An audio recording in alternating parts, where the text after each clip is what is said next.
একদম কুরবানিতে একদিন দুদিনের বদলে একদিন ছুটি হচ্ছে, কি বলবেন? আমি তো আজকেই বলছিলাম বিজেপির যে মুসলিম সম্প্রদায় সম্পর্কে যে তাদের ধারণা সবকা সাথ সবকা বিকাশ বললেও সবকা, কিন্তু মুসলমান সম্প্রদায়কে যে ক্রমশ কোণঠাসা করছে তার একটা উদাহরণ। তবে একটা কথা, বিগত 15 বছরের ইতিহাস বিজেপিকে দেখা দরকার। সেও তৃণমূল এই ধরনের বিভিন্ন ক্ষেত্রে দমন পীড়ন করেছে বলে আজ ইতিহাসের পাতায় ঠাঁই হয়ে গেছে। তো আগামী দিনেও ইতিহাসের পাতায় বিজেপি ঠাঁই হবে।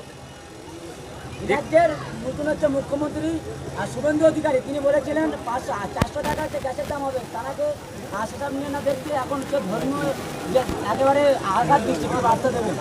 যে প্রতিশ্রুতিগুলো দিয়েছিল সেগুলো ফুলফিল করতে পারবে না বলেই তো ধর্মীয় উন্মাদনা ছড়াচ্ছে। আচ্ছা, একটা দিন ঈদের কমিয়ে দিয়ে মুসলমানদের ক্ষতি করে ফেলবে, কিন্তু একটা অন্য সমাজের মানুষকে না প্রশ্ন করে যে আপনি বলেছিলেন পেট্রোল ডিজেলের দাম কমানোর কথা, আপনি বলেছিলেন যখন অপোজিশনে তখন বুল্ডোজার চালানো যাবে না, আপনি বলেছিলেন গ্যাসের দাম কমে যাবে, এখন কমছে না কেন, এই প্রশ্ন না করে এই দিকে টান করাতে চাইছে। আমরা তো বারবার প্রশ্ন করছি যে প্রতিশ্রুতিগুলো দিয়েছিল সেগুলো বাস্তবায়ন করতে হবে।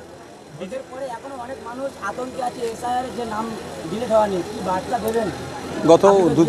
গত দুদিন আগে গিয়েছিলাম, মনে বার্তা দিয়েছে যে আমরা স্পিড আপের জন্য জানিয়েছি, নতুন করে হয়রানি করা যাবে না, প্রয়োজনে একটা টাইম নির্দিষ্ট করে দেওয়ার জন্য আমরা আইনের দ্বারস্থ হব। বিজেপি বলেছিল যে আমরা হিন্দুদের ভাই ভাই, হিন্দুরা আমাদের ভোট দিয়েছে, কিন্তু এখন রেখা পাত্র তিনি বলছে যে যে হিন্দুরা গরু পুষবে তারা প্রকৃত হিন্দু নয়, কলঙ্ক হিন্দুদের নামে।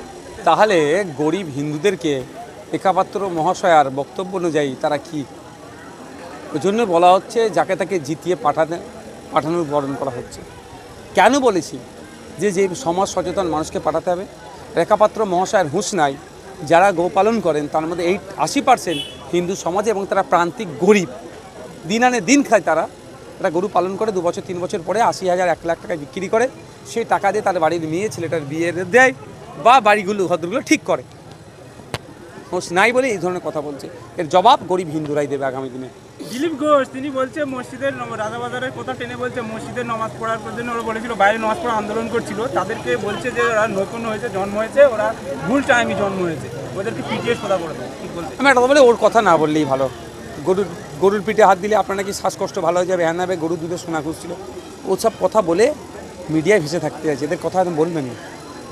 কংগ্রেস পার্টি 20 মিলিয়ন ভিউ 5 দিনে, কিন্তু বিজেপি তার এক্সহ্যান্ডেল বন্ধ করে দিয়েছে। কি ভয় পাচ্ছে বিজেপি? ককরোচকে ভয় পাচ্ছে বিজেপি।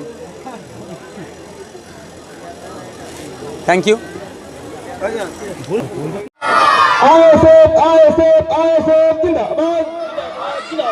বিজেপি নওশাদ সিদ্দিকী ভাইজান তোমায় জানাই স্বাগতম। বিজেপি নওশাদ সিদ্দিকী ভাইজান তোমায় জানাই স্বাগতম। গরিব অসহায় কাঙ্গারি বিজেপি নওশাদ সিদ্দিকী ভাইজান তোমায় জানাই ওয়েলকাম। গরিব অসহায় কাঙ্গারি বিজেপি নওশাদ সিদ্দিকী ভাইজান তোমায় জানাই welcome. Inqilab Inqilab ISF ISF.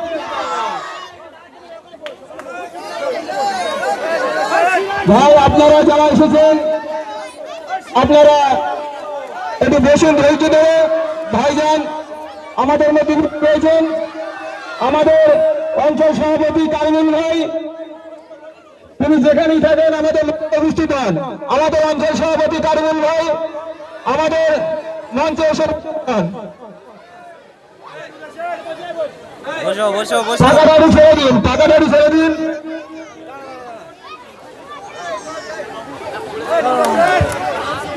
আমিন আমিন আয়াতটা মাইকে ফেলে ফেলে দিয়ে দাও।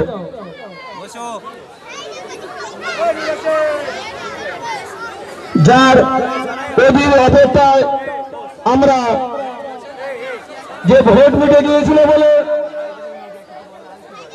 ভারতীয় চেয়ারগুলো পিছিয়ে নাও, চেয়ারে যারা বসে আছে চেয়ারগুলো পিছিয়ে নাও, চেয়ারগুলো পিছিয়ে নাও। আমাদের অঞ্চল সভাপতি কারমিন ভাই তুমি মঞ্চে চলে এসো। যার ওদের অভিজ্ঞতায় চেয়ারগুলো পিছনে দিয়ে দাও ভাই, চেয়ারগুলো কোনটা তোলে পিছনে দিয়ে দাও।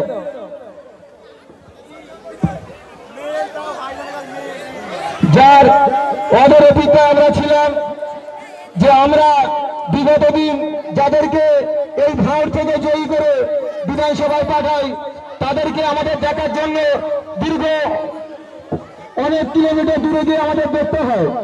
তাই আজকে আমরা ভারত থেকে এমন একটা বিধায়ক তৈরি করেছি যে বিধায়ক মানুষের দ্বারে দ্বারে পৌঁছে যাচ্ছে। তাই আপনাদের উদ্দেশ্য বলছি ভাই, যে এখানে হাজির হয়েছেন, এটা কোনো রাজনৈতিক মঞ্চ নয়। আমাদের ভাইজান এসেছেন জনসংযোগ, মানুষের কথা শোনার জন্য ভাইজান এসেছেন। আপনাদের যার যা বলার যদি কারো মনে হয় যে ভাইজানের কাছে কোনো বিষয় আমাদের জানার ইচ্ছুক, ভাইজানের সাথে আপনারা কথা বলতে পারেন। আমাদের ছেলেরা আছে, তাদের কাছে যাবে, গিয়ে ভাইজানের কথা সেখান থেকে শুনে এসে বা আমার মাইকের ফোন দিয়ে দেবো। আপনাদের যেটা বলার প্রয়োজন আপনারা বলবেন, ভাইজান তার যত আশা রাখি ভাইজান তার উত্তরটা আপনাদের দিয়ে দেবে। বা যে বিষয়ে আজকে মূলত মানুষ যে হয়রানি হচ্ছে, যে এসআইআর যাদের নাম ডিলিট হয়ে গিয়েছে, আমরা যে প্রোগ্রামটা যখন করার সিদ্ধান্ত নিয়েছিলাম, অনেক জায়গায় তো দূর দূরান্ত থেকে ফোন এসেছিল যে এসআইআর আমাদের নাম ডিলিটটা হয়ে গিয়েছে, এই বিষয়টা কি হবে। নিশ্চয়ই আমরা দেখেছি কলকাতার রাজপথে ভাইজান তাই নিয়ে আন্দোলন করেছে বা ডেপুটেশন দিয়েছে। আপনারা সে বিষয়ে জিজ্ঞাসা করতে পারেন। কারুল ভাই আপনি মঞ্চে চলে আসুন।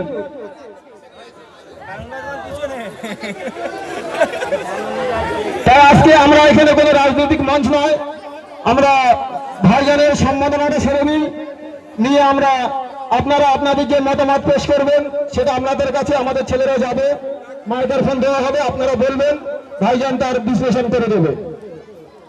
ভাইজানের ব্যাস উত্তরীয় যারা পড়াবেন তারা সামনে চলে আসুন। আমাদের ভাইজানকে ব্যাস পরিয়ে সম্মাননা জানাবেন। আমরা যে জায়গায় প্রোগ্রাম করছি বা আমাদের একটা সমাজসেবী আমাদের মশিউর রহমান ভাই, তিনি ভাইজানকে ব্যাস পরিয়ে সম্বোধনা জানাবেন।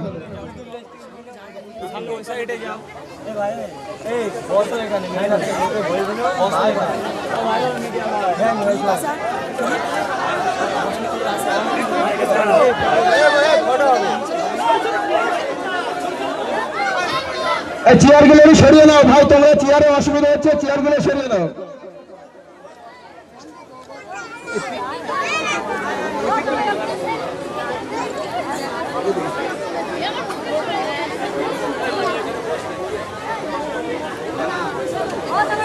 আচ্ছা, উত্তরীয় পরে আমাদের ভাইজানকে বরণ করে নিচ্ছেন আমাদের মসজিদের মেয়ে উম্মে ফাতেমা, ভাইজানকে উত্তরীয় পরে বরণ করে নিচ্ছে।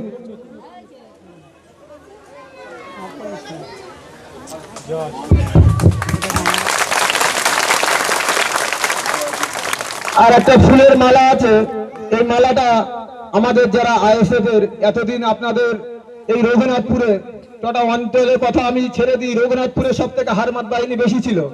সেই হারমাত বাহিনীরা আজকে আর তাদেরকে খুঁজে পাওয়া যায় না, তাদেরকে সরিয়ে দিয়ে আজকে এখানে যারা বুথ জিতিয়েছে, আমাদের 201 নম্বর বুথ আর 200 বুথের যারা দায়িত্বশীল ব্যক্তি, আমি কজনের নাম যাচ্ছি, আপনারা আসবেন, একসাথে ভাইজানকে মালা পরিয়ে নেবেন। আচ্ছা, এই সাইডে ডান সাইডে সরিয়ে দেন, পিছনে মহিলারা আছে দেখতে পাচ্ছেন না।